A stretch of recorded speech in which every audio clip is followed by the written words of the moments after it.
এই কেকের ছবি দেখে সবাই আমার কাছে চকলেট কেকের রেসিপিটা জানতে চেয়েছিলেন, তো আজকে আপনাদের সঙ্গে শেয়ার করব এই চকলেট কেকের রেসিপিটা। সো হ্যালো এভরিওয়ান, আসসালামু আলাইকুম, welcome to my page Trishna's daily blog. সবাই কেমন আছেন? আমি তো আলহামদুলিল্লাহ অনেক ভালো। আজকে 2 পাউন্ডের চকলেট কেক তৈরি করব। এর জন্য প্রথমে আমি 1 কাপের থেকে একটু কম ময়দা নিয়েছি আর হাফ কাপের মতো কোকো পাউডার নিয়েছি, মানে কোকো পাউডার এবং ময়দা দুইটি মিলিয়ে যেন 1 কাপের মতো হয়। এবার 1 টেবিল চামচের মতো কর্নফ্লাওয়ার দিয়েছি এবং হাফ টেবিল চামচের মতো বেকিং পাউডার দিয়েছি। দিয়ে ভালো করে একসঙ্গে মিক্সড করে এবার চেলে নিচ্ছি একটা চালনির সাহায্যে। আপনারাও খুব ভালো করে চেলে নেবেন। এবার সবকিছু একসঙ্গে ভালো করে মিক্সড করে একটা সাইডে রেখে দিলাম। এবার 5টা ডিম নিয়েছি, ডিমগুলো ফাটিয়ে কুসুমগুলো আলাদা করে নিচ্ছি। অবশ্যই কুসুমগুলো আলাদা করতে হবে যেন সাদা অংশের সাথে না মিলে। সাদা অংশের সঙ্গে যদি একটু কুসুমও থেকে যায় তাহলে ওই ফোমটা ভালো করে ক্রিয়েট হবে না এবং আপনার কেকটাও ভালো করে ফুলবে না। 2 পাউন্ডের কেক তৈরি করলে অবশ্যই 6টা ডিমের প্রয়োজন হয়, কিন্তু আজকের ডিমগুলো একটু বড় বড় ছিল, এজন্য আমরা 5টা নিয়েছি। তো কুসুমগুলো আলাদা করার পরে সাদা অংশটা আমরা বিট করে নিচ্ছি মেশিনের সাহায্যে। তো ভালো করে বিট করা হয়ে গেলে এখানে কুসুমগুলো দিয়ে দিচ্ছি এবং হাফ কাপের মতো তেল দিয়ে দিচ্ছি। দিয়ে ভালো করে আবার বিট করে নিয়েছি।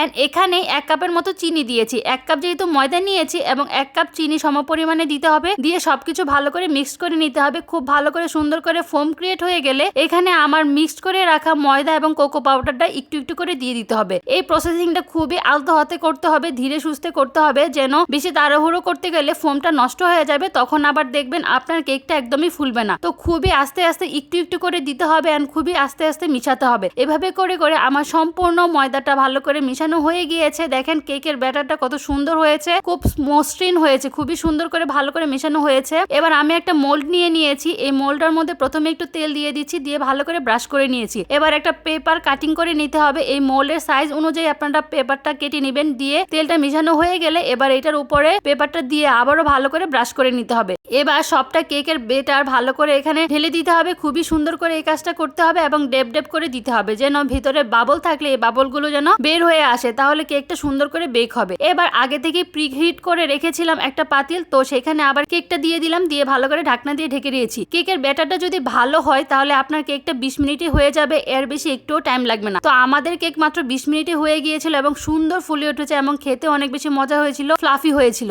এবার চকলেট কেক যেহেতু তৈরি করবো এজন্য গানাশটা তো অবশ্যই তৈরি করে নিতে হবে। তো চকলেট গুলো ভালো করে কেটে নিয়েছি। এবার হালকা একটু ক্রিমও দিয়েছি, দিয়ে ভালো করে গলিয়ে নিয়েছি গানাশটা। এবার ক্রিমটা বিট করে নিয়েছি। এখানে 1 টেবিল চামচের মতো পাউডার চিনি দিয়েছি, অবশ্যই পাউডার চিনি দিবেন আপনারা। তারপরে চকলেট গানাশটা দিয়ে দিচ্ছি, দিয়ে ভালো করে বিট করে নিয়েছি। এই ক্রিমটার মধ্যে যত চকলেট গানাশ দিবেন তত বেশি মজা হবে, যেহেতু এটা চকলেট কেক। এবার কেকটা একটা নাইফের সাহায্যে স্লাইস করে নিয়েছি। আমি 2টা ভাগ করে নিয়েছি, আপনারা চাইলে 3টা ভাগও করতে পারেন। এবার চিনি সিরাপটা ভালো করে লাগিয়ে নিয়েছি। চিনি এবং পানি ভালো করে জাল দিয়ে নিলেই চিনি সিরাপটা রেডি হয়ে যায়। অবশ্যই চিনি সিরাপটা একটু বেশি করে দিবেন, তাহলে কেকটা খেতে অনেক বেশি মজা হয় এবং অনেক বেশি সফট হয়। এবার ক্রিমটা যে তৈরি করেছিলাম এটা ভালো করে লাগিয়ে নিয়েছি। একটা পাশ ভালো করে লাগানো হয়ে গেলে অপর যেই কেকের স্লাইসটা আছে এটা উপরে দিয়ে আবারও চিনি সিরাপ দিয়ে দিয়েছি। খুব ভালো করে চিনি সিরাপটা দিয়ে আবারও ক্রিমটা লাগিয়ে নিয়েছি। এভাবে করে খুব ভালো করে ক্রিমটা চারপাশে লাগিয়ে নিতে হবে, ওপরে সাইডে, মানে সব দিক থেকে খুব ভালো করে ক্রিমটা লাগিয়ে নিতে হবে। আমার ক্রিমটা খুব সুন্দর করে ভালো করে ডিজাইন করা হয়ে গেলে এখানে আমি আমার গানাশটা দিয়ে দিচ্ছি চকলেটের। এভাবে উপর থেকে গানাশটা দিয়ে ভালো করে এই নাইফটার সাহায্যে ছড়িয়ে দিতে হবে আর সাইডে